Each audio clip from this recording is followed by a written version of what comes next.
What I call the inner body isn't really a body anymore, but life energy, the bridge between form and formlessness. Make it a habit to feel the inner body as often as you can. My action research project, I chose to read the book A New Earth by Eckhart Tolle. And what the book is about is awakening your inner purpose. And so it was really focused on detachment from the self, detachment from your ego, or these like self constructs that we've had, whether it's from family ties or whatever it is, or this like societal view. And so it's really about coming into your own consciousness and your own ego. And so I thought this was really interesting, especially with a personal leadership and self discovery class. So it goes through this process of how to accomplish these things. There's so many ways to do this, and for each individual, it's different. And so I kind of decided to do it how I thought I would possibly like come to my inner awakening. So he discusses like the points of the process and how we could get there. And one of these is living in the moment. And this is what really stuck with me. And it's not like living in the moment like you only live once. It's like living in the moment and taking each moment, for the time it is, and not letting it get away from you, not wasting your days, and like living your life with real purpose and with like this idea that everything's an opportunity. Everything that's handed to you is an opportunity. I love you when you're singing that song, and I got a lump in my throat, 'cause you're gonna sing the words wrong. I will treat each day as an opportunity. I will show others their potential while demonstrating respect for the environment. I will really live in this world, treating each moment as fleeting, yet a timeless step towards progression. This is my mission statement. Other way, I swear she's destined for the screen.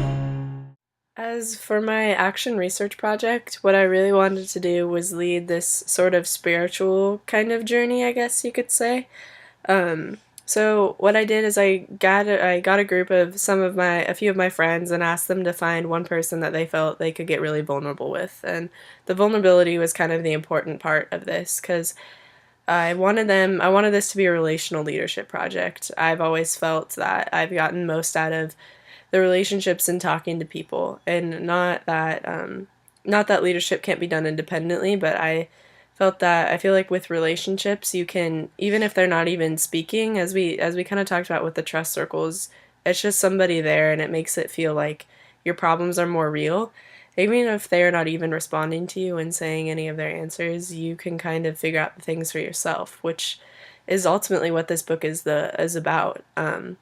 So we went on this little hike, and I kind of guided them and gave them some cues to talk about and gave them some quotes from my book so they could kind of get an idea of where I was coming from with this project. And I just had them really just conversate with each other and figure out where they were feeling in life and what was making them feel like disconnected, or any part that was stressing them out. So some of the quotes I gave them were, "Life is the dancer, you are the dance. It's all about just your own control and finding your own answers to your own problem." Another quote was, "Emotion is the body's reaction to mind."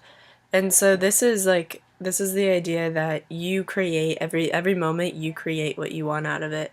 And for me, I think this is really important in my life. I've struggled a lot with, like, I've had these pretty intense anxiety issues, and it's something that I've gotten better at as I've gotten older. And I actually started with this as a precedent of my project, kind of telling them that, like, the only way to face these issues in your life is to make them like something that you're open with and you come to accept and you try not to hide. And it was something that I tried to hide for a long time, and I think it was something that made the process even worse for me and made me not be able to like overcome it. And so what I've been able to do now is, like, with those people in my life that I've been able to open up with them, and I've gotten actually a lot of help on, and when I get to that point where I get too stressed out or too nervous or too even scared to do something, I have that support. And I think that's something that everyone needs, and it's a very important part of growing as a person. And so this is what I really wanted to do with my leadership project. I wanted to kind of lead people in this like slow progression of just like being in nature and finding yourself, it's just a place where everything is so calm. You can feel the wind, you can feel the earth, you can just be in the sun and experience it, and you don't even have to think. There's no pressures. And what better place is there to reflect than in a place that's literally made for reflection? I think it turned out really great. I got some interesting feedback, and a lot of it was just they said they felt relaxed and calm afterward, and that's really what I enjoyed. And I encouraged them afterward to do this, to take this time to reflect at least once a week or so, and also to like encourage their friends to do it, to make it a common thing. And it doesn't have to be a hike. It can be time on the beach, it can be time sitting outside, it can be time in your room by yourself. I just think this is a really important part of life.